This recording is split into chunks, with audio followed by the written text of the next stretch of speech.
আমরা দেখতে পাই যে সমাজে অনেক মানুষ অনেক ধরনের অপকর্মগুলো করে যাচ্ছে, কিন্তু তারা বুঝতে পারছে না যে তাদের এই কর্মের প্রতিফল তাকে ভোগ করতে হবে, অন্য কেউ তার এই কর্মের প্রতিফল ভোগ করবে না। আল্লাহ তাআলা কোরআনে কারিমে বলেছেন, ওয়ালা তাজিরু ওয়াজিরাতু বিজরা উখরা, একজন আরেকজনের বোঝা বহন করবে না। আপনার পাপ আপনাকেই বহন করতে হবে, আপনার পাপের বোঝা অন্য কেউ বহন করবে না। এই জন্য আমরা দেখতে পাই যে আমাদের সমাজে অনেক সময় সরকারিভাবেও বেসরকারিভাবেও মানুষরা মানুষকে কষ্ট দেওয়ার জন্য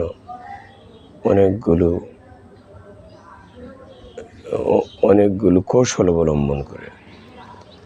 আমরা দেখতে পাচ্ছি, আমাদের কাছে খবরের কাগজে, টেলিভিশনে, পত্রপত্রিকায় দেখেছি যে ডিবি কার্যালয়ে, ডিবি হেফাজতে নিয়ে অনেক আলেম উলামাদেরকে, সাধারণ মানুষকে অন্যায়ভাবে তাদেরকে রিমান্ডে নিয়ে নির্যাতন, নিপীড়ন করা হয়েছে। আপনি কি জানেন যে এই কাজটা আপনার জন্য কতটুকু ইসলাম সাপোর্ট করছে? আপনি একটা মানুষের উপরে সুনির্ধারিত কোনো ধরনের অকারেন্সের তথ্য প্রমাণ আপনি না পেয়ে আপনি যদি তাকে রিমান্ডে নিয়ে মারধর করেন, অত্যাচার, জোর জুলুম তাকে করেন, কী পরিমাণ সাজা হতে পারে? আল্লাহ তাআলা বলেছেন, ওয়ালা তাজিরু ওয়াজিরাতু বিজরা উখরা, একজনের বোঝা আরেকজনে বহন করবে না। তাহলে আপনি যদি কাউকে অন্যায়ভাবে কষ্ট দিয়ে থাকেন, অন্যায়ভাবে মিথ্যা মামলায় কাউকে জড়িয়ে থাকেন, মিথ্যা সাক্ষ্য প্রমাণের ভিত্তিতে তাকে দোষী সাব্যস্ত করেন, এই জন্য আল্লাহ তাআলার আদালতে আপনাকে বিচারের কাঠগড়ায় দাঁড় হতে হবে যে আপনি কেন একজন মানুষের জীবনের সাথে অন্যায় আপনি করলেন, একজন মানুষের কাছ থেকে তার পরিবার পরিজনকে আপনি কেন দূরে রাখলেন, তার বিরুদ্ধে আপনি কেন অন্যায়ভাবে মামলা দিলেন, অন্যায়ভাবে ডিবি কার্যালয়ে তাকে গ্রেপ্তার করে টর্চার সেল, আয়না ঘর নামে বিভিন্ন নামে বেনামে তাকে টর্চার আপনি করলেন, কারেন্টের শকটা আপনি তাকে দিলেন, তাকে পা দুটা উপরের দিকে ঝুলিয়ে পিটালেন, নির্মম নির্যাতন তাকে আপনি করলেন, ঘুমোতে দিলেন না, ভালো মতো খাইতে দিলেন না, শারীরিক অনেক ধরনের তার সাথে খারাপ ব্যবহারগুলো আপনি করলেন।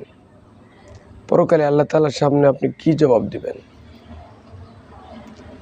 এজন্য আমরা চাই এই সময়টাতে আমরা যে ইনফরমেশনগুলো আমরা জেনেছি, অত্যন্ত মর্মান্তিক ইনফরমেশন আমরা জেনেছি, অত্যন্ত হৃদয়স্পর্শী,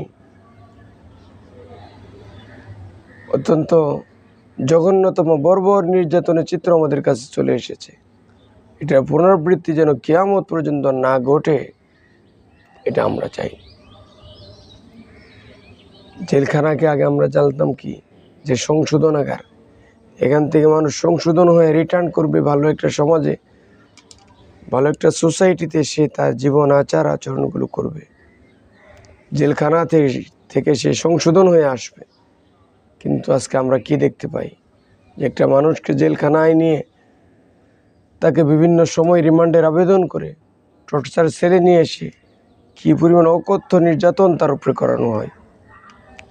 একটা লোক নামাজি লোক, তাকে নামাজ পড়তে দেওয়া হয় না, তাকে ফরজ ইবাদতগুলো করার সুযোগ তাকে দেওয়া হয় না।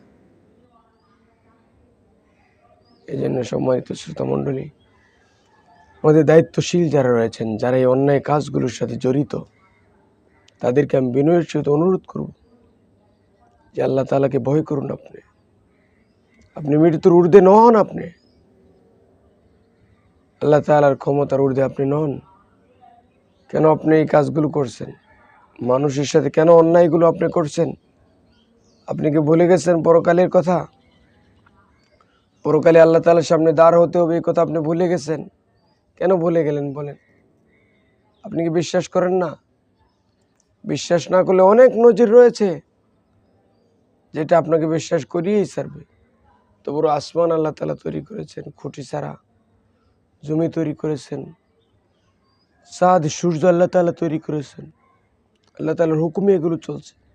আপনি আমি আল্লাহ তাআলার হুকুমে তৈরি হয়েছি, আর আল্লাহ তাআলার হুকুমে আমি মৃত্যুবরণ করছি। পরকালে আল্লাহ তাআলার সামনে আমাকে দাঁড় হতে হবে। আল্লাহ তাআলার সামনে দাঁড়িয়ে আমার কৃতকর্মের হিসাব আল্লাহ তাআলার কাছে দিতে হবে। এই জন্য সম্মানিত শ্রোতামণ্ডলী, আমাদের দায়িত্বশীল যারা রয়েছেন, যারা বিভিন্ন অপকর্মের সাথে, অন্যায় কাজের সাথে জড়িত রয়েছেন, মানুষকে কষ্ট দেওয়ার কাজে আমরা যারা নিয়োজিত রয়েছি, যারা হর হামেশা এই মানুষকে আমরা কষ্ট দেওয়াটাই আমাদের পেশা মনে করে নিয়েছি, তাদেরকে বলছি, আসুন সকলে মিলে আমরা আল্লাহ তাআলাকে ভয় করে, আল্লাহ তাআলার দেওয়া নিয়ামতকে ভোগ করে, আল্লাহ তাআলার সৃষ্টির সাথে যেন অন্যায় ব্যবহার আমরা না করি। তাহলে আমাদের ইহকালীন জীবন সুন্দর হবে, পরকালীন জীবন আল্লাহ তাআলা আমাদেরকে নাজাতের জীবন করে দিবেন। আল্লাহ তাআলা যেন আমাদেরকে আল্লাহ তাআলার হুকুম মোতাবেক জীবন যাপন করে পরকালীন শান্তি নিশ্চিত করার সুযোগ আল্লাহ তাআলা দান করেন।